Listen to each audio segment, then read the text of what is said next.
Welcome back. We are tracking that breaking news here on King 5 Mornings from Seattle's Georgetown neighborhood, where it appears a car has crashed into a building, sparking a fire. King 5's Angelique Hockaday joins us now from South Michigan Street, where the collision was first reported. Angelique, what have you learned?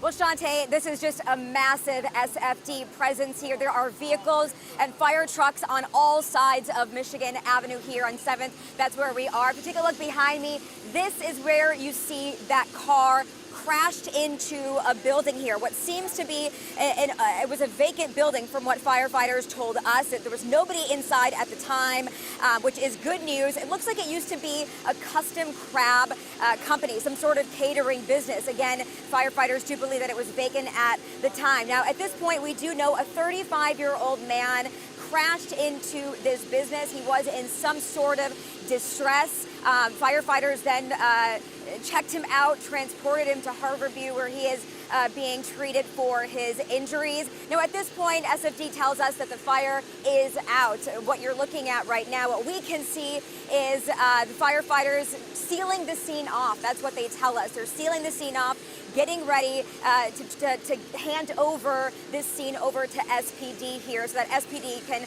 then collect evidence. And that's sort of what's happening here, back out here live.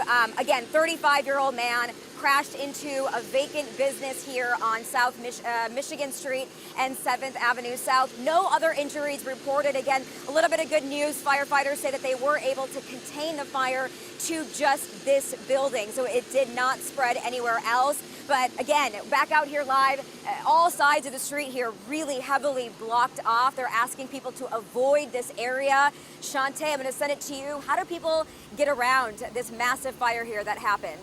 Well, Angelique, as you mentioned, a large portion of Michigan Street blocked at the moment. This is a look from above where you can see some of those cars there, the fire truck starting to leave, but still Michigan Street blocked between Corson Avenue and 4th. So if you usually travel in that direction, you want to avoid that at the moment. Taking a look here on the map, in addition to Michigan Street, you're also going to be dealing with some closures on 6th Avenue. It's blocked right now between Michigan and River Street. So that entire, basically this T area here in Georgetown, you want to avoid. And now we're seeing more folks try to use Corson Avenue as a way to maneuver around this. So just make sure you're giving yourself some extra time, because now we're seeing more congestion out on Corson as well as on portions of Front Street as people try to get around this. It does look like it could take some time, so we'll keep you updated on that.